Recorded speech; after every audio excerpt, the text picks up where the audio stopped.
네, 이태원 참사가 발생한 이후에 한 번도 얼굴을 볼 수 없었던 이임재 전 용산경찰서장 그리고 류미진 당시 112 상황관리관 참사 이후에 어제 처음으로 국회에 출석을 해서 카메라에 그 모습이 다 담겼습니다. 이 두 분이 어제 국회에 나와서 여러 가지 이야기를 했는데 글쎄요, 논란이 좀 되고 있습니다. 먼저 영상 하나 보시죠. 그날 밤 제가 이태원 참사 관련해서 단 한 건의 보고도 받지를 못했습니다. 제가 이태원 참사 상황을 알게 된 것 시점은 23시경입니다. 그동안 여러 가지 노력을 했었습니다. 23시 39분에 상황실에서 연락을 받고 그때 알게 됐습니다. 당시 경찰서장으로서 참담한 심정이고 무한한 책임을 통감합니다. 헬로윈 참사는 충분히 예방할 수 있었죠. 우리가 가슴 아파하는 게 당일 유가족과 국민들께 정말 죄송합니다. 그런데요, 한번 보시면 이임재 전 용산서장이 어제 가장 강조하면서 주장했던 바는 뭐냐면 나는 밤 11시나 돼서야 보고를 받고 정말 그 참사가 발생했다는 사실을 인지했다. 첫 119 신고는 10시 15분에 들어온 거 아니겠습니까? 근데 나는 11시에 알게 됐다. 이걸 너무 떳떳하게 얘기한 거예요. 그리고 112 상황관리관 류미진 이분은 역시 나도 11시 39분이나 돼서야 첫 보고를 받고 알게 됐다. 11시에 알게 된 것과 11시 39분에 알게 된 것을 최 변호사님 너무 당당하게 또는 떳떳하게 국회에 나와서 얘기한 것 아닐까요?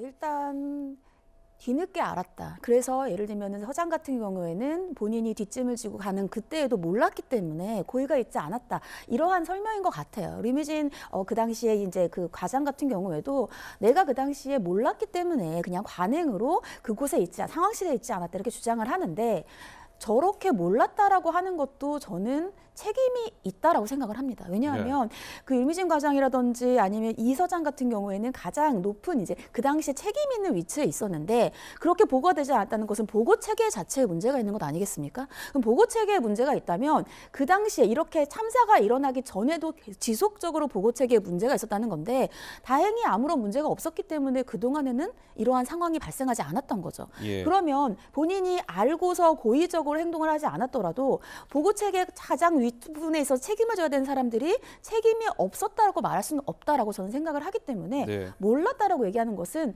지금 현재의 고의적인 것을 면피할 수는 있을지 몰라도 그 자리에 있었던 본인들에 대한 책임을 없앨 수 있는 그러한 단어는 아니라고 생각합니다. 많은 분들이 그렇게 얘기하시더라고요. 이임재 서장도 그렇고 유미진 상황관리관도 뒤늦게 알게 됐다는 거 아니겠습니까? 몰랐으면 답니까? 지금 이태원 참사로 158명의 희생자가 발생했는데 몰랐다면 답니까? 모른 게 정당한 겁니까? 이런 비판의 목소리가 당연히 뒤따를 수밖에 없는 것 아니겠습니까? 어제 이임재 전 서장이요. 또 국회에서 이런 얘기도 했습니다. 들어보시죠. 제가 주무부서에 이번에 할로윈 축제 대비해서 인파 관리에 가장 효율적인 기동대를 지원 요청해라. 그런 지시를 했었고 그래서 주무부서에서 서울청 주무부서에 지원 요청을 했었습니다. 그런데 당일 집회 시위가 많기 때문에 지원이 어렵다는 그런 답변이 들어왔었습니다. 그 외에 용산경찰서장이시 본인이 직접 서울청 김광호 청장이나 관련 분들에게 기동대를 배치를 요청한 적은 없습니까? 예, 서울청장님이 2번이나 검토한 결과에 대해서 제가 또 어떤 건의를 드린다는 것은 상당히 현실적으로 어렵다는 그런 판단을 했기 때문에. 그러니까 김영우 의원님 지금 진실 게임이에요. 누군가 한 분은 그건 거짓말하고 있다는 건데 김광호 서울경찰청장이 일전에 뭐라 그랬냐면 헬로윈 관련해서 용산경찰서 차원에서 기동대 지원 요청이 없었다고 그랬거든요. 근데 이임재 전 서장은 서울경찰청이 기동대 지원을 2차례나 거절했다. 그렇죠. 결국 이제 수사를 통해서 밝혀져야 되는데 제가 참 답답했던 것은 이게 무슨 경상도나 전라도에서 일어났던 일이 아니라 자기 관내에서 일어난 거잖아요. 이태원, 용산 경찰서의 관내 아닙니까? 근데 그 경찰서장이 관내에서 일어난 그 참사 1시간이 지난 다음에 알았다? 그 전에 아무런 보고도 받지 못했다? 이거는 서장이 이 경찰이 아닌 겁니다. 그래서 이것은 어떤 말로도 이것은 그 변명이 안 통한다.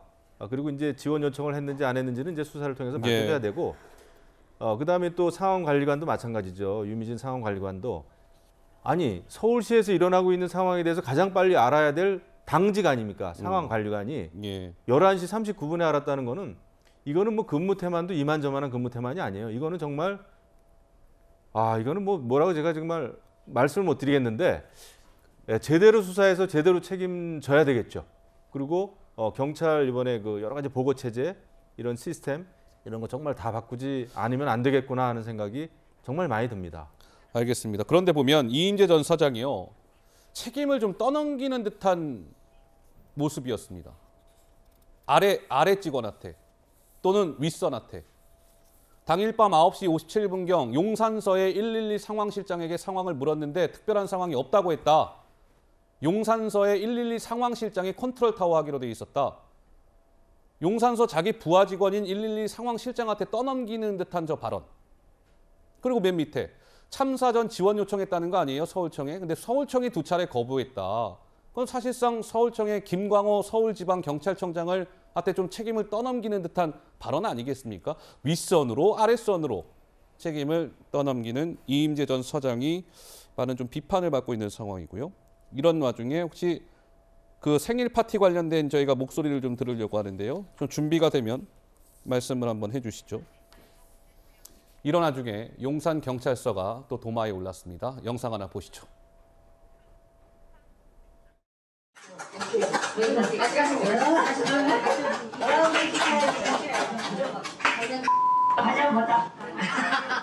국가 애도 기간이 끝나기도 전에 용산 경찰서 현장의 모습입니다. 아무 생각도 없는 겁니다. 일만의 죄책감도 없는 겁니다. 슬픔도 없는 겁니다. 근조리봉 붙이고 바지 한번 벗자. 지금의 용산 경찰서의 현재이고 민낯입니다. 의원님 지적을 아주 무겁게 받아들이겠습니다. 이번에 저희 경찰이 한번 정말 환골탈태하는 그런 노력을 하도록 제가 하겠습니다. 이런 경찰에 대한민국의 치안을 맡길 수 있습니까? 국가 애도 기간 중에 용산경찰서 직원들이 근조 리본을 단 채 웃으면서 생일 파티를 했습니다. 저렇게 보시는 바와 같이. 근조 리본은 도대체 왜 달고 있었던 겁니까? 그리고 바지 한번 벗자. 그러니까 실제로 허리띠 풀고 바지 또 이렇게 벗는 신용까지 했대요. 국가 애도 기간 중이었습니다. 저 당시에 용산경찰서의 책임론이 얼마나 불거졌을 당시입니까? 저렇게 웃고 바지 벗는 신용하면서 생일 파티 할 생각이 들었을까요, 박수선님? 그러니까요. 정말 국민적 공분이 일어날 만한 일이고요. 뭐 평소에 일선에서 경찰관들 고생 많은 걸 압니다만 지금 앵커께서 설명하신 대로 그러한 상황에서 저런 것이 사람의 이성으로 어떻게 가능했을까요? 저는 뭐 그런 정도 생각이 들고요. 좀 키워서 말씀을 드려보면 결과적으로 우리가 매뉴얼이 없어서 이런 참사가 일어난 것은 아니라고 생각합니다. 시스템이 다 있죠. 그런데 결과적으로 그 시스템을 작동시키는 사람의 문제 때문에 이게 안 되는 것 아닙니까? 그렇다고 본다면 지금 경찰관들이 생일 파티, 저런 어떤 의식들을 가지고 있으니 시스템과 매뉴얼이 있어도 이것을 작동시킬 사람이 없는 것이죠. 그래서 하여튼 저 문제에 대해서도 논평하지 않겠습니다만 이번에 확실하게 뭐 제도 개선 다 좋습니다만 왜 있는 제도마저도 이렇게 작동을 시키지 못했는지라고 하는 이 공직 기강에 대해서 확실하게 한번 점검해 볼 필요가 있다 생각합니다. 알겠습니다. 윤희근 청장도 아까 그런 얘기 하더군요. 환골탈태, 환골탈태. 이 단어가 유난히 마음속에 와 닿는 하루인 것 같습니다.